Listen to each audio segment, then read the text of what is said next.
It began, as many disturbing stories do, with something that seemed ordinary, a welfare check on a quiet residential street in Lancaster, South Carolina. On a humid summer morning in late July 2025, local authorities responded to a report of an unattended death at a modest home on Churchill Drive. At first, officers expected a routine investigation, a natural death perhaps, or a medical emergency. But as they stepped inside, they quickly realized nothing about this house was routine. The scene that awaited them in the basement was nothing short of shocking. In a dimly lit, windowless space beneath the home, 3 adults were discovered alive, disoriented, malnourished, and terrified. They were not there of their own free will. According to police reports and later court documents, some had been confined in that basement for years, one woman possibly since 2015. The man accused of keeping them there was Donnie Ray Birchfield Jr., then 35 years old. Outwardly, he was known to neighbors as the quiet son of a local Baptist pastor. But behind closed doors, authorities say Birchfield had built a secret life defined by control, abuse, and domination. A life that turned his home into what investigators later described as a prison for vulnerable adults. The case that began with one death would soon reveal a story far darker and more complex than anyone in Lancaster could have imagined. One involving false imprisonment, domestic violence, financial exploitation, and nearly a decade of alleged psychological and physical abuse. To the outside world, Donnie Ray Birchfield Jr. seemed like someone devoted to service. As the son of a Baptist pastor, he projected a carefully crafted image, calm, responsible, even trustworthy. And when he took on the role of caregiver for a vulnerable couple in Lancaster, no one suspected the nightmare that would follow. According to investigators and court documents, Birchfield's involvement with his first victims began years before police ever stepped foot into his basement. He presented himself as someone willing to help a married couple who needed assistance with daily life, an arrangement that, at first glance, appeared compassionate. He was to ensure their safety, provide for their basic needs, and manage their affairs when necessary. But behind the facade of care, prosecutors say Birchfield's true motives were much darker. Over time, the couple's autonomy vanished. Birchfield restricted their movements, isolated them from family and friends, and began controlling every aspect of their lives, from what they ate to when they could use the bathroom. Investigators later alleged that he used intimidation, manipulation, and physical violence to keep them obedient. And they were not his only victims. 2 women would also find themselves trapped in Birchfield's orbit, both in what investigators describe as intimate relationships with him. At first, those relationships may have seemed consensual, but as months turned to years, they too were drawn into the same pattern of domination, coercion, and captivity.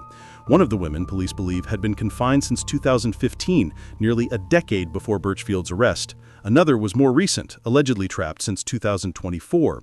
All 4 victims were kept in a basement with limited access to food, water, or communication with the outside world. Their lives were regulated entirely by Birchfield's will. The abuse, investigators say, was not only physical, it was psychological too, a systematic effort to erase independence, instill fear, and convince their victims they had nowhere else to go. But Birchfield's control extended beyond their bodies and minds. He was after something else as well: their money. While investigators would later uncover disturbing evidence of physical and psychological abuse, they say Donnie Ray Birchfield Jr.'s control over his victims wasn't motivated solely by power, it was also about money.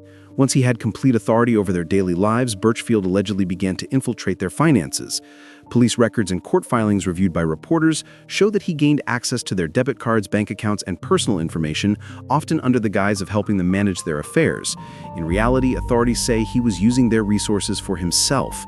Investigators documented a range of financial crimes. Birchfield allegedly made purchases for his own benefit, used victims' money to pay off his debts, and even committed identity and transaction card fraud. In 1 year alone, records show he spent approximately $11,800 from a single couple's accounts, money that never went toward their care or well-being.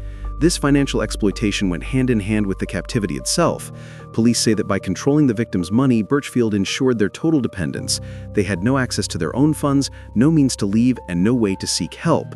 Every essential food, water, shelter was tied to their compliance.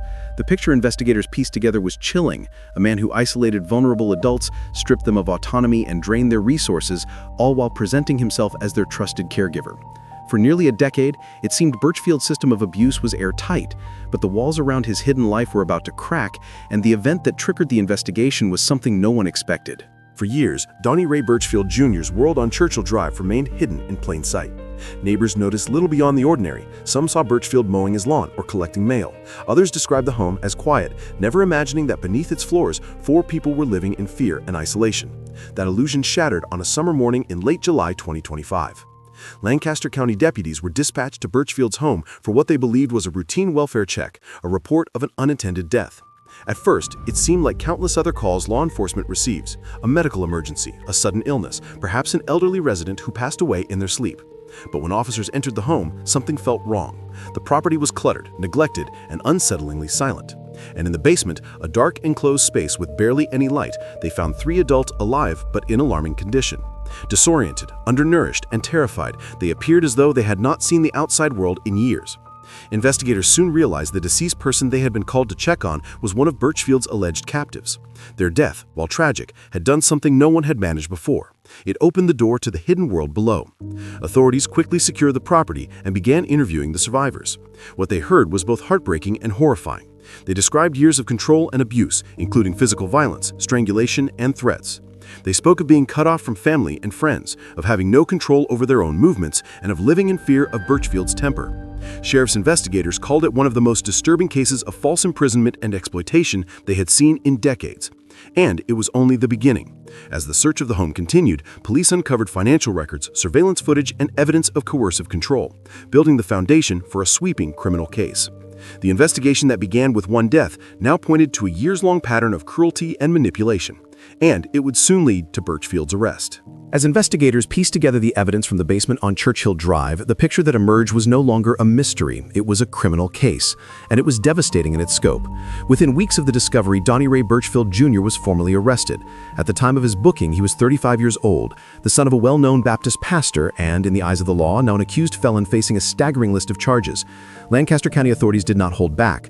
Birchfield was charged with 16 criminal counts, reflecting the breadth of what investigators say was nearly a decade of calculated abuse and exploitation. Among them, false imprisonment for allegedly holding 4 vulnerable adults against their will, domestic violence tied to accusations of physical assaults, including strangulation and beatings, abuse and exploitation of vulnerable adults for controlling every aspect of their victims' lives and using their dependency against them, financial crimes, including transaction card fraud, identity fraud, and theft for allegedly draining their bank accounts to pay his own bills.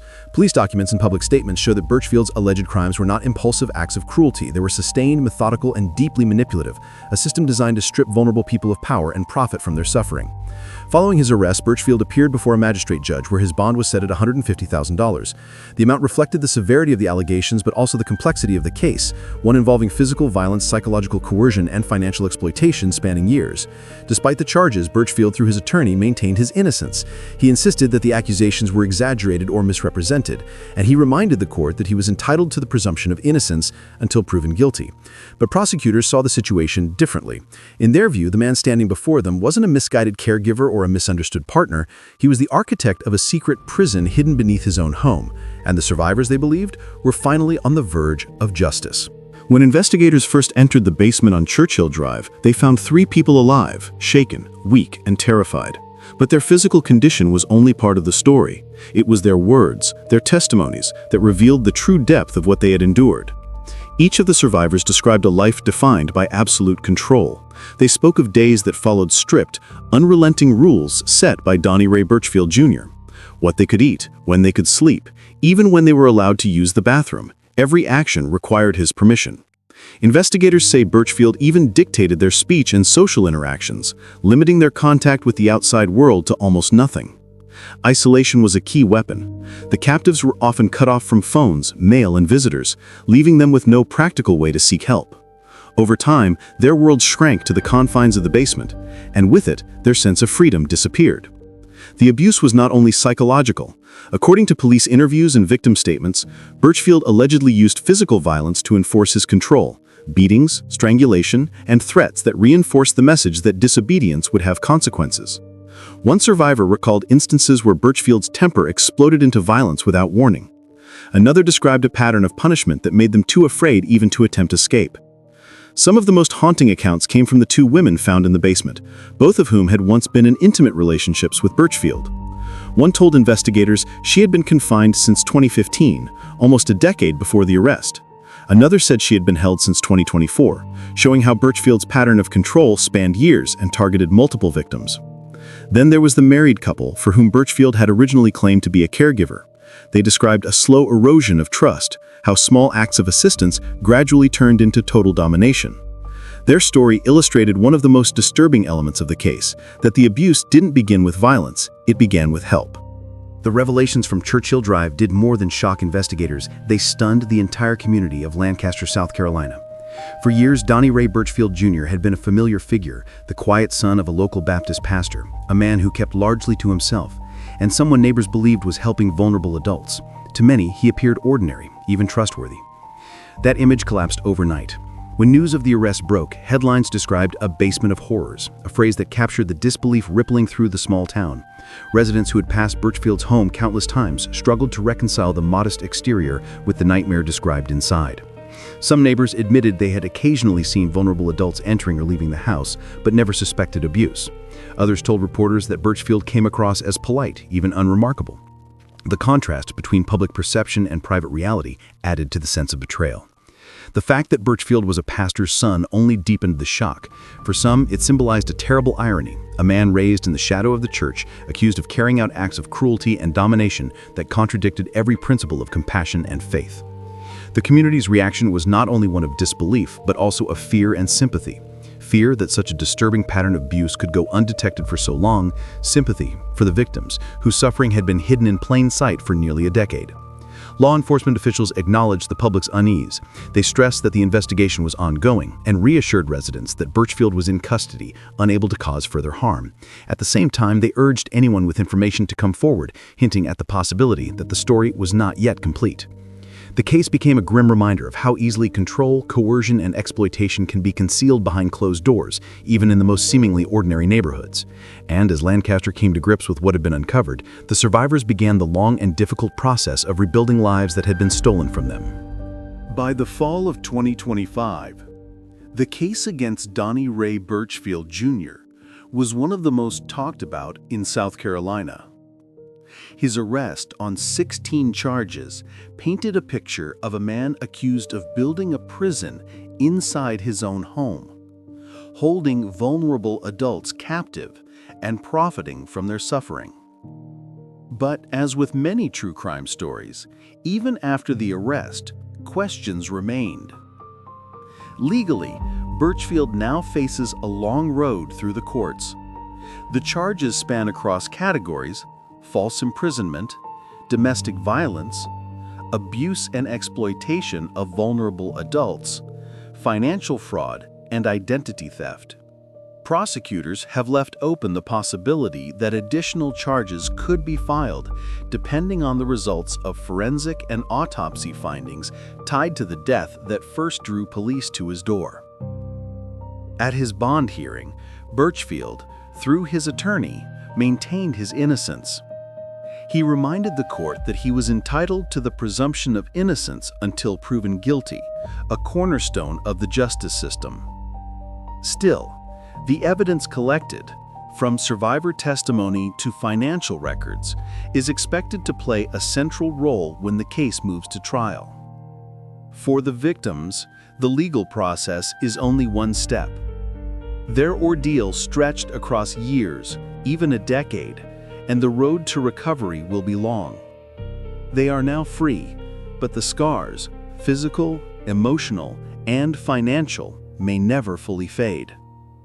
The Lancaster County Sheriff's Office described the case as one of the most disturbing they had encountered in decades, and vowed to support the victims while seeking full accountability. Yet for the wider community, the story leaves a lingering unease. How could 4 people be hidden in plain sight for so long? How did repeated opportunities for discovery go unnoticed? And what safeguards can prevent such tragedies from happening again? As of today, the case remains ongoing. Birchfield is out on $150,000 bond, awaiting trial. The survivors continue to rebuild, and Lancaster, South Carolina remains haunted by the knowledge that for nearly a decade, a basement on Churchill Drive concealed a nightmare. In the end, this case is not only about the man accused, but also about the strength of those who endured.